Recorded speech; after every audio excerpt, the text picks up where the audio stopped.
बिस्मिल्लाहिर्रहमानिर्रहीम। अस्सलाम वालेकुम। शब बारात स्पेशल में आज की रेसिपी है केसरी फिरनी या ज़ाफ़रानी फिरनी। इससे पहले कि रेसिपी बनाने का आगाज़ करें, अगर आपने अभी तक मेरे चैनल को सब्सक्राइब नहीं किया है तो वीडियो के नीचे दाईं जानिब दिए हुए सब्सक्रिप्शन के लाल बटन को क्लिक करके सब्सक्राइब कर लीजिए और साथ दिए गए बेल आइकन के बटन को भी क्लिक कर लीजिए ताकि हर नई आने वाली रेसिपी का अलर्ट आपको मिल सके। इसके साथ मैं आपको बताती चलूँ कि कल मैं आपके साथ रेसिपी शेयर करूँगी वेजिटेबल कचौरी की। तो अगर आपको वेजिटेबल कचौरी बनाना सीखना है तो कल की रेसिपी ज़रूर देखिएगा। आइए अब अपनी रेसिपी शुरू करते हैं।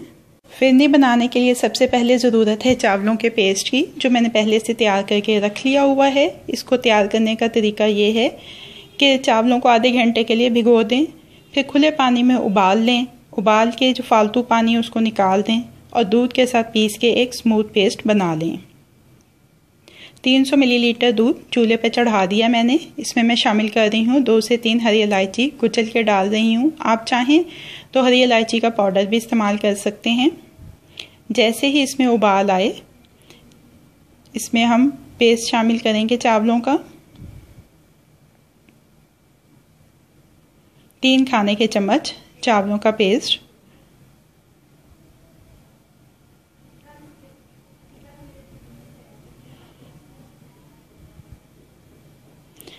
अब चम्मच चलाते हुए इसको इतनी देर तक पकाएंगे कि फिरनी गाढ़ी हो जाए। चम्मच आपने मुसलसल चलाना है ताकि ये पैंदे से ना लगे।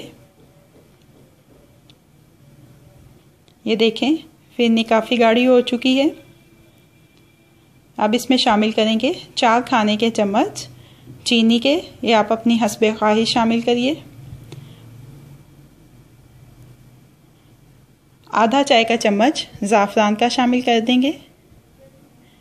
अब चम्मच चलाते हुए इतनी देर तक पकाएंगे कि चीनी जो पानी छोड़े वो खुश्क हो जाए।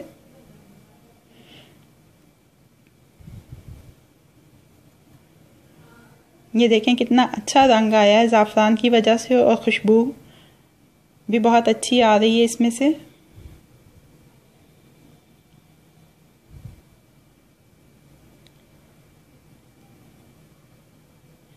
चीनी का पानी तकरीबन खुश्क हो चुका है। आप चाहें तो इस मौके पे इसमें पिस्ते या बादाम भी डाल सकते हैं, लेकिन मैं गार्निशिंग में इस्तेमाल करूँगी, इस वक्त नहीं डाल रही हूँ। चूल्हे को बंद कर देंगे और इसको अब ठंडा कर लेंगे और उसके बाद डिश आउट करेंगे।